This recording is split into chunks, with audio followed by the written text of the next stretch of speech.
Hey, Lexi, thanks for joining us. We'll start with Annie Costable with the Sun-Times.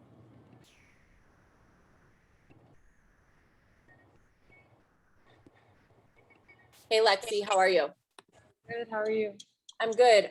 How would you describe the energy of the team, right? As you guys prepare to finish out this first half of the season? I think that we're super positive. Considering how we started the season, I think we've really been able to turn it around. We have a full team, so we've had some really competitive practices this last week, and I think we're really happy to have this last game. We're really excited for our All-Stars, our Olympian, and Steph, who is it? Candace and Sloot. So we're really excited for them, and I think that this break is going to be a great mental break for everybody. But we gotta get the job done tomorrow night first. And how would you assess? Sorry, what? Oh, I'm sorry, you guys. I was trying to find James. I'm so sorry. No, you're fine. How would you assess the first half of the season? What I don't know, grade would you give yourselves, or what's your takeaway from the first half of the season? Well, I feel like I have a very unique point of view because I did watch the majority of the first half of the season from home. So for that part of the season, I'll probably give them like a C. Maybe Okay. that might be being kind, but when we got things together, got our squad back, got people healthy, I would give us an A minus. I think that we still were learning a lot about each other and how we play together. And I think that this next half of the season is going to be amazing for us. I think our chemistry is great. We're building it. We have a lot of fun together as well. Yeah, and then last thing for me, in the last 10 games, the offensive rating has you guys ranked second in the league, and your defensive rating is right around third and fourth. As you get ready for the second half of the season where you're gonna play the Storm, the Aces, like what needs to happen to make sure that you're staying within those same that space in the second half of the season? I think we just need to stay focused on us. Nothing is going to change just because we're playing, some of the better teams in the league. I think as long as we focus on what we need to do, stay positive on the bench, come in off the bench and provide energy, make them better in practice, keep going at each other. I think that the second half is going to be a lot of fun for us. And I think we're really excited to get to that stretch of games. Awesome. Thanks, Lexi.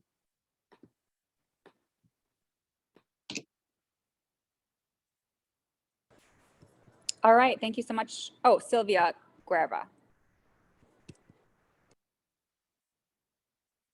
Hi, Lexi. How are you? Hi, good. How are you? Good, good. Washington is a pretty good three-point shooting team. What can you guys do to stop the three ball?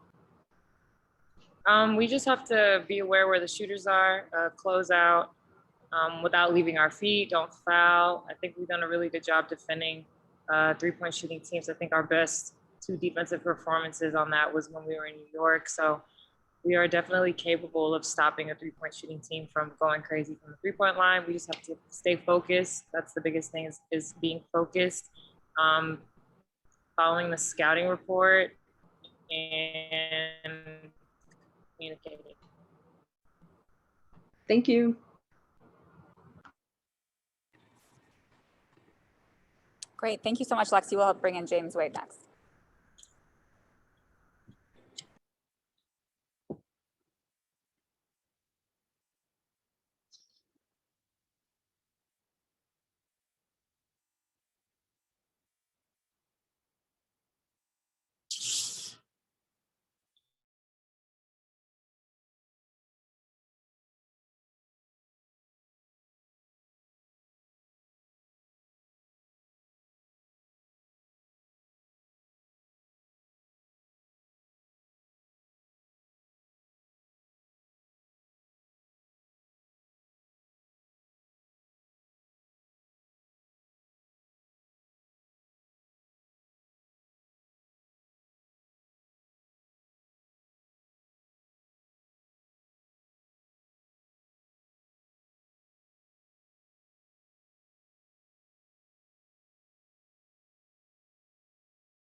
Hey, James, thanks for joining us. We'll start with Annie Costable. Hey, James, how are you? Hey, Annie, I'm doing good. Thanks. I wanted to ask about Dana and her progression with the team. And before you guys take this break, quote unquote break, how do you feel? What does she bring to this team? She brings a heady guard that's aggressive. We like the fact that she can get her own shot. We like the fact that she's learning how to develop those skills where she's finding players. I think she has to get comfortable at our pace. But the fact that she's so explosive and she has a WNBA athleticism, it helps her out a lot. How would you describe her confidence level? Because the games we've seen her play in, she really seems to come off the bench and like just take her shot. She doesn't hold back. So how would you describe her confidence level? I think she plays with a chip on her shoulder, where she knows that she has to prove things, not only to everyone else, but to prove it to herself. And that's what I think motivates her. And I think it's a quiet confidence where she's not going to shortchange anything as far as giving effort, and she's always going to push the limits as far as finding her place. So it's impressive that she's if she missed one, missed two, she's going to keep on shooting. Mm-hmm. And she goes in there and sometimes to our dismay, she goes in there and attacks the Giants, but it just goes to show what kind of confidence that she has. Awesome. And then last thing on Dana, she grew up not too far from Chicago, and she's talked about how she would come to Sky games. When she got to Chicago, when you guys made that trade for her, did she make any mention of that, of just what it meant to her to finally be able to put on a Sky jersey? We talked about how she was how she was Chicago Sky. She followed Chicago Sky. I didn't know that she actually was at games when she was younger, but she told me how she followed Chicago Sky. Uh-huh. Though she lived to Chicago Sky. So I think hearing that from you, I think that's something that it comes around full circle, that she was able to watch us, and now she's in a uniform, and now somebody else is younger that's watching her, and she knows what the fans are feeling at that time. So it's I think that's pretty special within itself. Definitely. And then last thing for me, is there a better 3-point shooter than Allie Quigley? No, in the world, no. I just haven't seen it, and yeah, it's not. Awesome. Thanks, James. James K. Hey, Coach, thanks for your time. Ezra Stevens, I think she's looked great over the last 2 games offensively. She really seems like she's found her groove. I know you have one more game left before the second half of the season, but just looking ahead a little bit, when you're going to be facing some of the most versatile front courts in this league, do you have any plans of just ramping up her minutes and really testing her against those teams, come playoff time? That's a great question, man. That's a great question. And the coaches, we talk about things like that, when we have time to talk about things like that. And I think, we'll see. Well, I mean, you're asking because that's maybe something you would do, is ramp up her minutes, right? I think that's a potential option. I think you want to keep all your options open. I think you're right. So I might keep that option open. Okay. And also just going back to Allie for a second, she's been one of the most productive bench players in the league so far this year.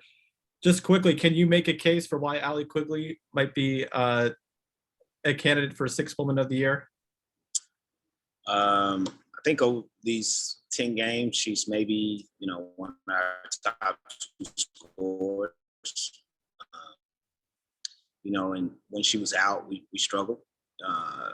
Her and Candace and Steph, when they were out, we struggled. But in particular, we couldn't shoot the ball when she wasn't on the floor. And so what she does is she gives us space. And so it's the attention that you have to pay to her that helps, other players get easy looks too.